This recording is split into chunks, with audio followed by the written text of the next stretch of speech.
Welcome to Southbridge Street Live. Today we welcome our special guest, Jean Mercado Hinojosa. She owns her own small business, TexEd, which offers DWI courses in our community.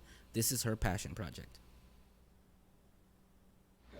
Hey everybody, I just thought before we aired our next episode of Southbridge Street Live that I would take a few minutes to offer my gratitude to our presenting sponsor, AlloSoft, to our newest sponsor, Atzenhofer, who is sponsoring our Best of the Best, which airs on the weekend. And then to also just make a statement that says, you know what, behind every good show, there are lots and lots of people that are behind us supporting Southbridge Street Live, like my producer, Jake, and my assistant, Jim.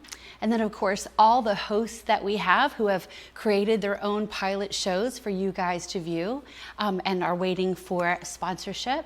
And then a couple of personal shout outs to people who help me behind the scenes, like Ashley from Cotton Bells, who helps with wardrobe, and Stephanie from Beehive, who helps me with hair. And then, of course, Rachel from Bright and Go, who helps to keep my smile bright and beautiful.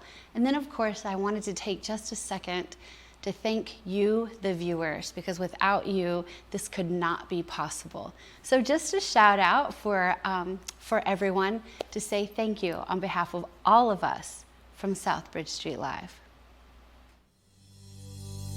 We're live in 3, 2, 1.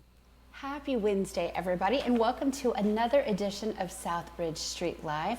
I am here with Jean, and we are talking today about your TexEd DWI program.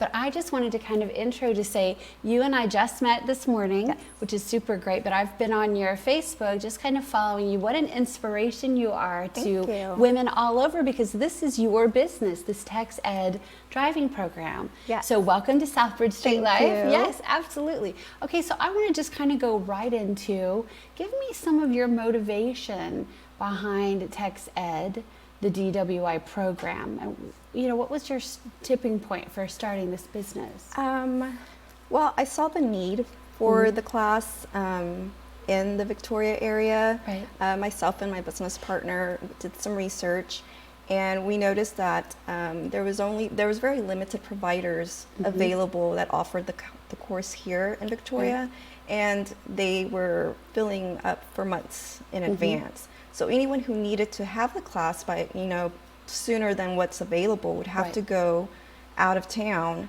for 3 days to do the course. Wow. So there was definitely a need here. Jean, it occurs to me that I could have probably started with a question, which is, what is TexEd? So TexEd is a DWI program. We are certified by the Texas Department of Licensing and Regulations here in Texas, and we offer DWI classes and alcohol education courses to help DWI offenders. Most of the time, in most cases, if you get a DWI in the state of Texas, you will be required to take this course as part of your conditions. Now, one of the things that I think is so interesting that you were telling me off camera was that it's not just for offenders, that anyone over the age of 18 can take this course. Why do you feel like that's important? I think it's important. Of course, offenders are required in order to take it. However, the program has a lot of useful information to anyone who would want to prevent DWI behaviors, or a lot of times, parents who their children are 18 and on the road, and they're first getting, like acclimated to just driving. Yes, right. Acclimated to driving, and it's when they first start encountering situations where they could possibly drink and drive. And so I think it's an important class that not only offenders should take, but others should take as well. And not to mention, we also offer presentations to the youth as well. Right. I love that, because I know just from kind of reading into your bio that not only are you a business owner, small business owner, but you're also a student and you're a mom. Yes. But then you're also public speaking now, and you're doing these presentations in the schools. Kind of give me a synopsis of what are the most important things or wisdoms that come from this course. So the course covers DWI behaviors, like what things led you to the situation. Right. And of course, drinking and driving was, the thing Right. but we cover, is this a one-time offense, or could there be underlying problems with drinking? Right. It also covers very common misconceptions of drinking in Texas law, along with making a plan so that you can prevent future mistakes, repeat offenses. Because I do have many clients who come in and it's not their first DWI. So we want to try to help prevent those repeat offenses that, could end up in something worse than just a DWI, which is, harming somebody or death. Now, historically, in your expertise, are most of your students repeat offenders, or are most of your students first-time offenders? Most of the students are first offenders, because the DWI education class is a first offender course. I see. However, if there's been a few years since their last DWI, a lot of times they're required to do the course again. So that's why I'll see repeat offenders with a few years gap there. Right. Can I ask you like some harder questions, which is like, what are some of the common mistakes that they're making? They don't know that they've drank too much. I mean, what is, for a first offender, what do you see are some of the common mistakes that first offenders made? I think the most common mistakes that I've seen, in conversations with a lot of the students in the class, is that they don't think that they can get caught, or they think it's, I just got to drive just around a few blocks, to get home, and they think that it'll be okay. And that's where they make the big mistakes. Most of them get caught or get into a car accident when they were just, real close to home. And so that is the biggest mistake that I've noticed, is that, you get comfortable, or you've been drinking, therefore you're not making wise decisions, and you decide that you're okay to drive. Right. Are there, in our community, do you know what are some of the options for people who've maybe gone to, an establishment and drank too much? Do we have Ubers? Do we have? Yes, that is one of the things that a lot of people do not know. So when I go to Austin, Houston, using Uber is such a common thing. Everybody uses it. Right. I mean, I use it. But in Victoria, it just sounds silly because it's smaller. So that thought that, because I'm in a smaller town, I don't need to use Uber or Lyft, because both are available in Victoria. Yes. See, I didn't even know. Yeah, they're both available in Victoria, and the average cost for that is anywhere from $15 to $20. Whereas if you get a DWI, you're looking at starting at $2,000 with stuff. Yeah. So it's worth the $15, $20 to just take an Uber, or we even have taxi available in in the area. Right, right. So we're just not using it. We're not really utilizing that resource as often as we should. Correct. Would be your first bit of advice for? Yes, that would be my first bit of advice, is to plan ahead and just use an Uber or a Lyft or a taxi, or have a designated driver. Tell me, what are some of the, I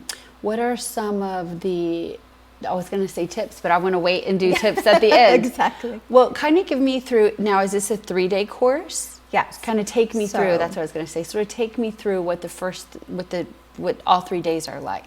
Okay, so the course is 12 hours long. Okay. However, we're only allowed to do 4 hours at a time. Okay. So we do it over a 3-day span. So the first day is usually the longest day, because you are you're giving a lot of information to the class and to the students. And I've noticed that the first day everybody's really closed off. Nobody wants to speak. Everybody sort of has a feeling of, shame that they're there. But so it's the hardest to try to, the instructor to break through to the students to start loosening up. So we're giving all this information to them. However, it's a long day because it's a lot of information. Right. The second day, though, there's videos also that are being used, to get the message across. And the second day, you start seeing people relax a little bit. People are starting to joke around and even share stories. Right. And so a lot more learning or participation starts happening, and that's one of the greatest things. And I think one of the things that helps with taking in the information that's required. And the third day, by that time, everybody is aware, and they're not sitting there like, oh, I have to be here right now, because that's the first day, like, I'm just being forced to be here. But they're a lot more comfortable, and they're ready, they feel ready to take this test, and that they have the knowledge to pass the test that they're required to pass in order to get a certificate of completion. Right.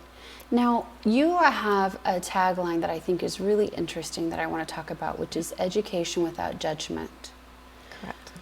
As a mom, was it hard for you not to immediately judge when you were putting this sort of business together? Was it sort of something that you had to work through, or have you always been, open-minded? I think I've always been open-minded.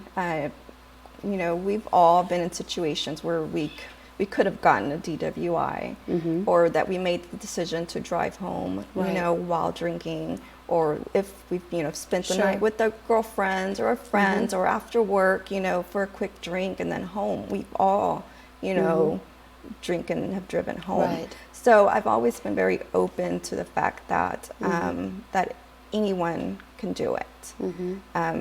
At first, when I looked at it from a business perspective, I don't think that I felt anything about it, no kind of, judgment. Right. But through the research and through the classes, more and more I started, noticing that a lot of the people there were feeling some sort of shame, in the course. And in talking, they would share about how they were being treated because they received a DWI, and that was... and you're saying even for first offenders? Yes, even for first offenders, they a lot of people, shun them or treat them differently because they've had a DWI.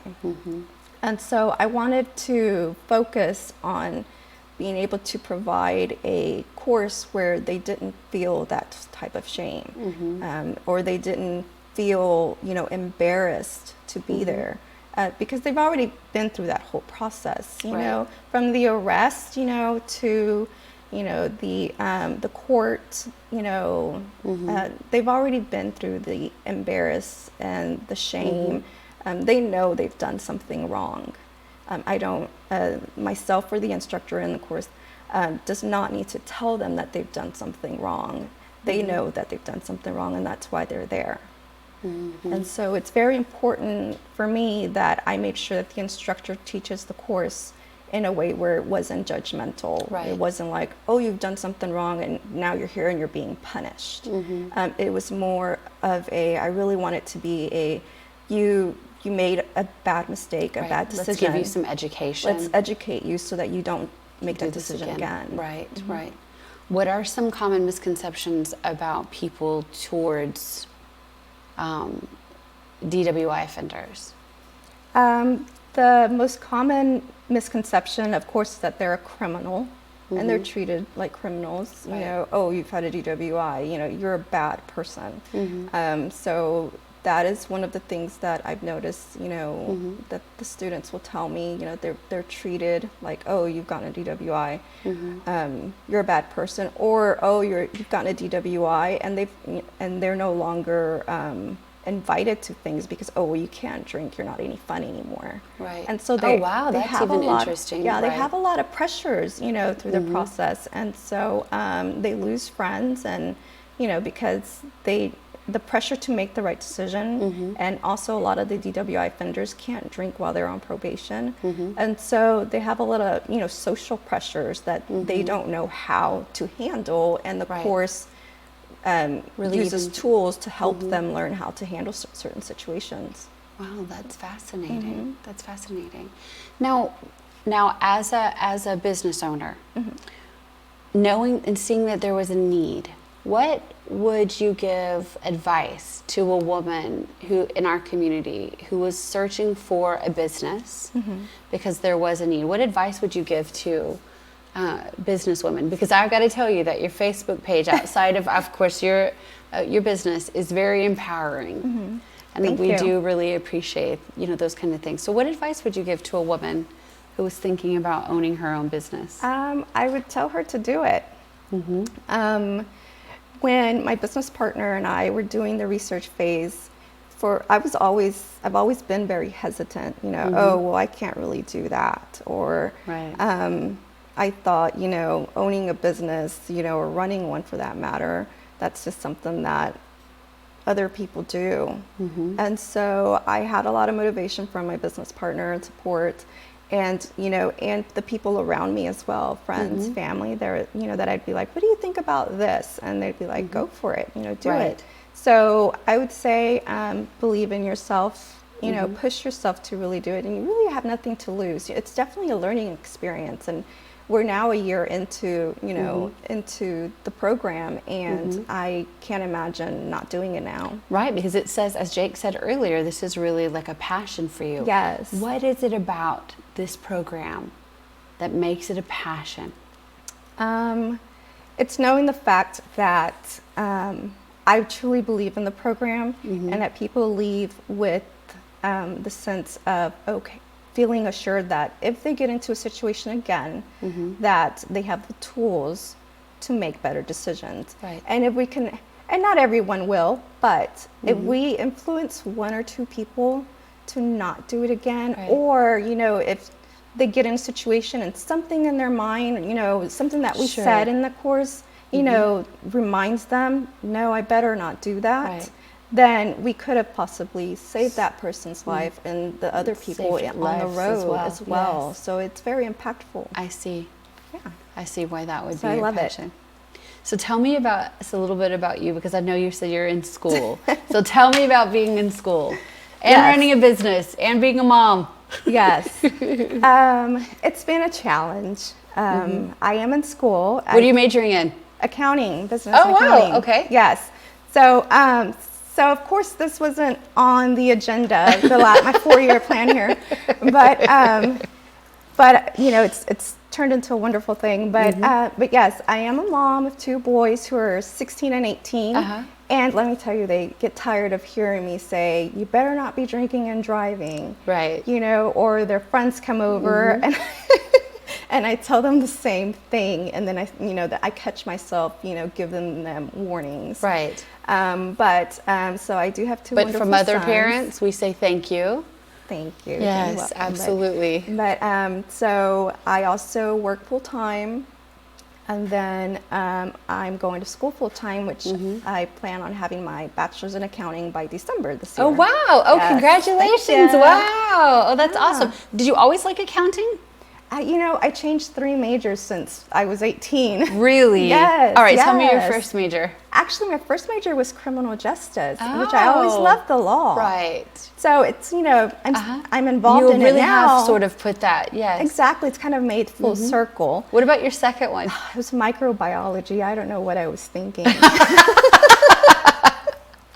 I was like, oh, I bet you were going to be able to like tier these all together. Okay, microbiology is kind of out there, just but I took a few get courses yes. to know that was Not your for thing. me. Yes. Exactly. And then I noticed, a few years back that I loved numbers. I'm not a mathematician or anything Right. like that, but I love the organization of numbers. Right.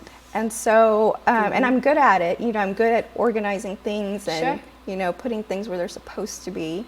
And Right. so I got into accounting. I was already doing accounting, through clerical jobs, Sure. administrative assistant jobs. Right. So I was familiar with it. And so I went ahead and 4 years ago decided to go back to school when my sons were older now. Right. And I hit it full time and I have not stopped. Oh, I love that. And you make time. Like that's the Yes. thing that I think is so amazing as women and men too. That when we're making these changes, we're putting ourselves and what we've wanted to accomplish, I think sometimes Yes. on hold with children. Yes. Now our children are older and we're able to kind of go back and do things. So are you a better student now? I am a way Isn't better that- student isn't that now, amazing? and other friends who have decided to go back to school tell me the same thing. Now Right. that they're older, Yes. they are way better students because we understand that it's important, the importance of an education. Right. You know, Right. and so because we've all struggled in some way along the way, and so we understand the importance of an education. Whereas when you're 18 and fresh out of Sure. high school, you think you're so done with school, and you don't take it seriously. Well, and then the time management is so different Yes. too. You have a lot of time on your hands, I feel, at 18, rather than 40 with children and et cetera, working and all that. So every minute counts. Every minute counts, you know, and you want to be able to get it done as soon as possible so that you can continue being able to provide for your family and still spend time with them. What do your boys think? Because I know you have a son that just graduated. Yes, I do. Yeah, I saw that on Facebook too. They say they're proud of me. Yeah. They call me a boss mom. Boss mom. Oh, hey, that's awesome. I know, I love it. They call me that all the time. So because they say that I'm a boss and then I'm a mom. and a mom. So I like boss mom. That's I love awesome. it. I love it. Oh, So that's so they cool. always tell me that they're very proud of me and they're very supportive. And I couldn't have done it without them. No, I love that. Absolutely love that. All right, so I heard that you have a quiz for me. I do. All right, I'll do a quiz even though I'm not in school right now. Quiz All right, time. tell me about the quiz. Okay, so the quiz are some very common misconceptions about alcohol or drinking. Okay. We do this quiz in the course just to see, you know, so that just Sure. to see where they're at. Sure. And There's no math questions, right? Kind of make them be like, no, there's no math questions. Okay, Thank good. God. To get them to. Correct, but just to get them like, oh, Sure. I always heard this, because there's so many things we Right, hear okay. growing up. All right, I You know, gotcha. I heard this, and you know, a friend of mine said it worked, and so Right. it's really fun actually. It's kind of an icebreaker. Okay, all right. So tell me. Okay, you ready? I'm ready. Okay, so if you eat a lot of food while or before B. drinking, Oh, no, sorry. not yet. You can drink more. Okay, eat a lot. If you eat food while you're drinking, you can drink more. Drink more. You know, I want to say true because I thought that it breaks down the proteins when you're eating, and so the alcohol. Sounds very scientific. Sorry, yes, but it's false. It is false. Okay. So a lot of people believe that, you know, if you drink on an empty stomach, you're going to get intoxicated. But if you drink on a full stomach, you won't get as intoxicated. And that's false? That's actually false. So, but actually, you know, and it's a little tricky because it's actually, the food actually affects the absorption of the alcohol. Okay. So, of course, if you drink on an empty stomach, you're going to feel the effects of the alcohol relatively quickly. And with food, it slows down that process. However, It's 10 still the drinks of alcohol. alcohol on an empty stomach and 10 drinks of alcohol on a full stomach is still going to affect your BAC levels if and when you get a DWI. Sure. Can I tell you something completely off topic? Sure. You know that a cruise ship allows you to have 15 drinks per day if you buy the drink package? Wow. Okay, I have to tell you for someone, because I don't drink, okay? That 15 drinks sounds ludicrous to me. Is But it all it's day? Amazing. Like in I don't 24 know how that hours? whole thing works, but I just was I shocked can't to hear that imagine. it was 15 drinks, period. So, and that's eating, you know, I think it is all day. I think you get 15 drinks a day. day. Okay, But I was just well- like, what would a human being act like or look like at 15 drinks? And I found out. I know. They're, I was gonna they're not say, I fun. don't think they could remember. So, but just, yeah, but we saw that, and I was just like, wow, I wonder what the average person on a night out will drink if it's just a night out with friends versus a night out. I think it just depends on different Right. people too. We've also noticed that, you know, some people will drink, you know, 3 or 4 drinks on a night out, you know, with your girlfriends or your friends or your Right. buddies. Where others drink and they don't stop drinking. I see. There's definitely some binge drinkers out there, Right. and so they continue to drink until they just can't anymore. Right, So, right. So yeah. But there's the disease there. Yes. Okay, I'm ready for the So next question. coffee can sober you up. True or false? False. Correct. Well, I know that one because I tried that one. So, next question. Correct. A lot of people think that, oh, well, coffee, I can drink coffee and I can just, you know, sober up really quickly before, you know, I drive anywhere. But although coffee is a stimulant, it does Right. make you feel awake, but it does not affect Affect you your- know, right. your decision Does making. and it certainly doesn't change your alcohol level at all? No, it does not. Yeah, I see. So there are ways to sober up quickly. This is There are? true or false? Oh, false. Correct. You know, you'd be amazed at how many people say true. Really? Yes, everybody has their own Sure. their own secret recipe to sober up really quickly. Whether it's, you know, Whataburger at 2 a.m. or tacos, or drinking a lot of water so that you can flush your system out, none of that's going to sober you up. You might feel a little bit better, but that's not going to lower your BAC levels in any way, shape, or form once that alcohol's in your system. Okay, good. That's good Yeah. to know. So, yes or no? Can you sweat alcohol out of your system?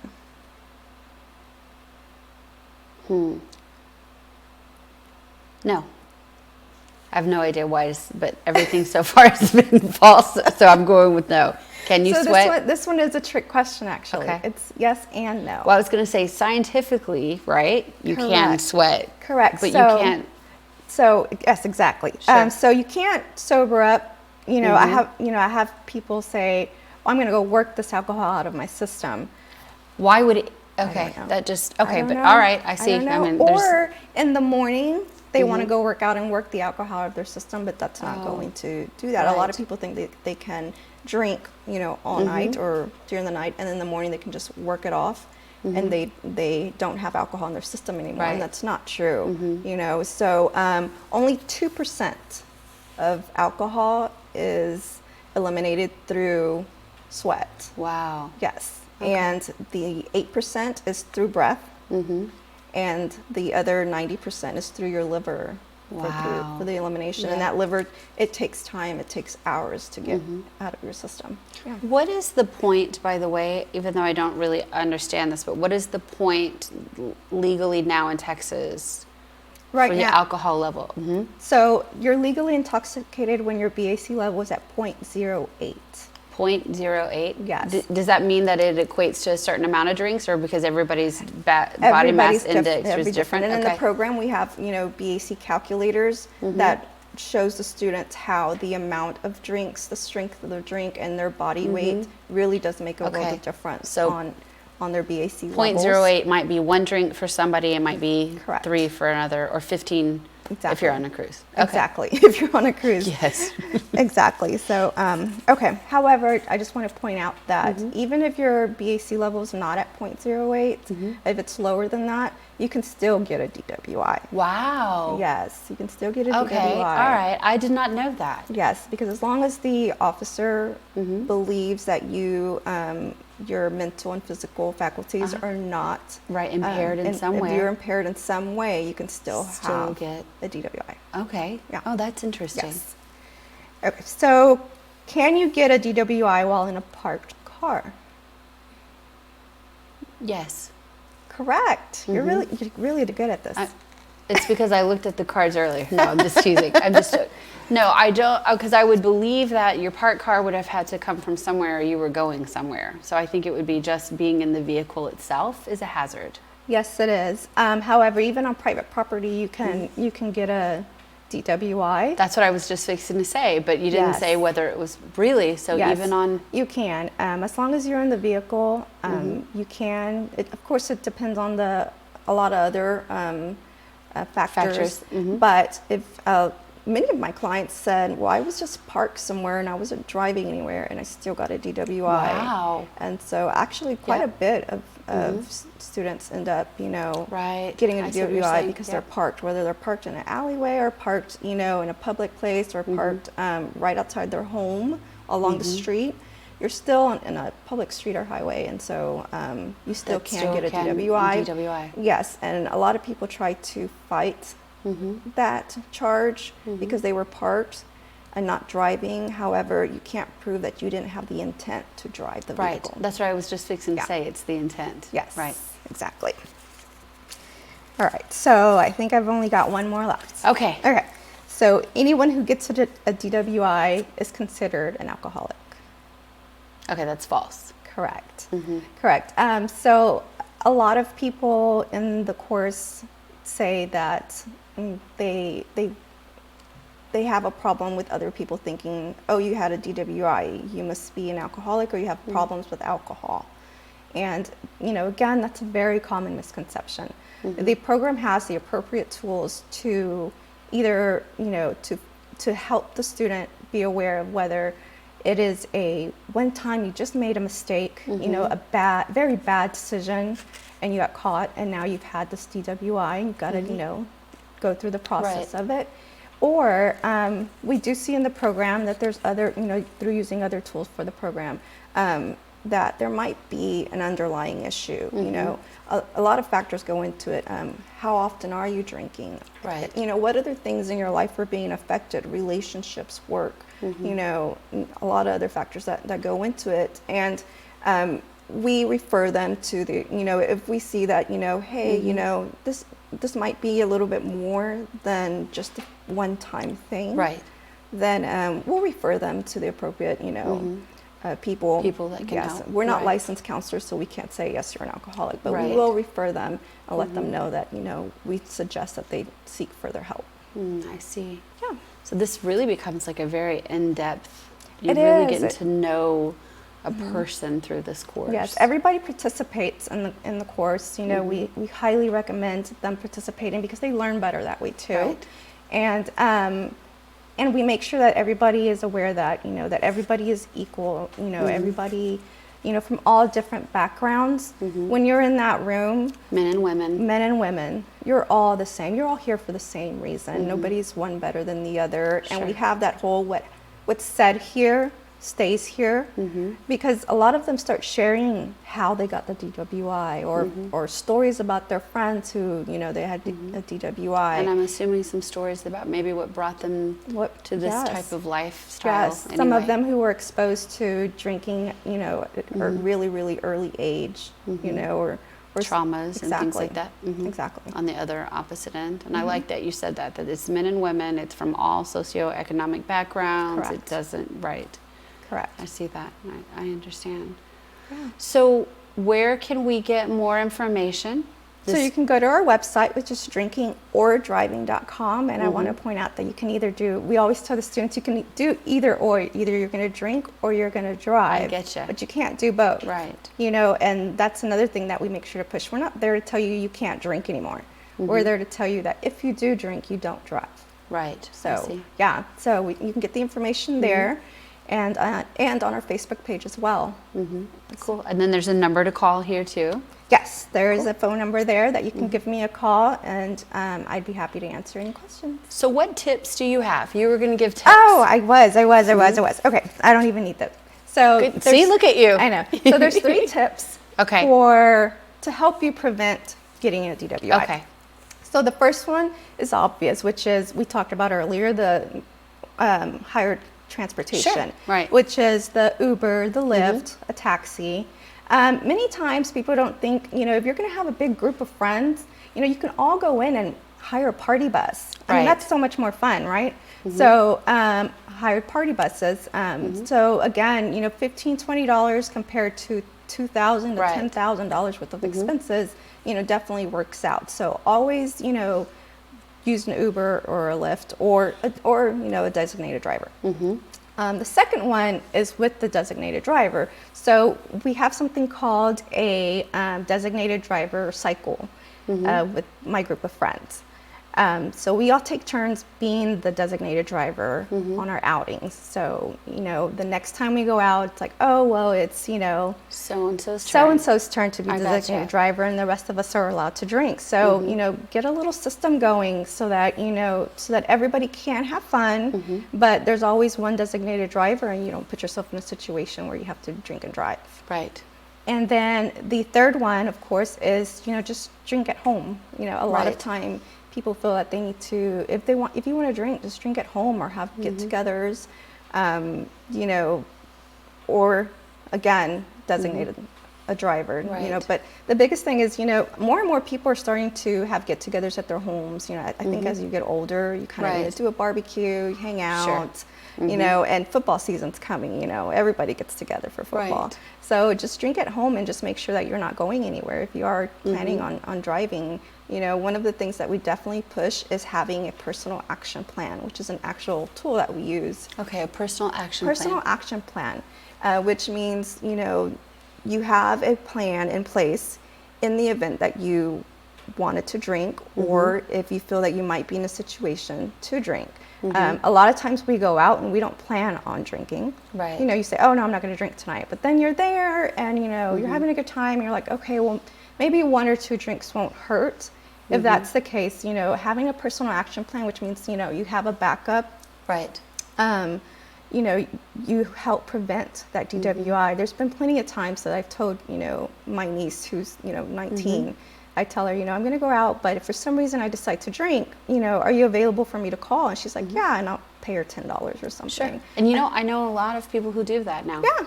Get Yeah. the younger drivers Exactly. to come and help They're out. 18, Yep. 19, why not? Absolutely. Exactly. So Well, thank you so much Thank for your you. time this Thank you this for morning. having me. And oh, absolutely. I think what you're doing is amazing. I think it's incredible. You know, just as a woman to see you know, tackling all of these things at once. It's very proud. And again, I love your Facebook post. Very inspiring. Thank you. And I love too that you're now branching out, kind of stepping out of your comfort zone and giving these educational talks and things like that with students. And you know, I Yes. think that's Yes, wonderful we've had because a- you we've are had a great truly helping time. to save lives. Thank you. So important in our community. Well, Jean, thank you so much. thank Again, you this for was having Jean me. from TexEd DWI program here in Victoria. Thank you, Jean. Thank and you. thank you guys so much for watching South Bridge Street Live.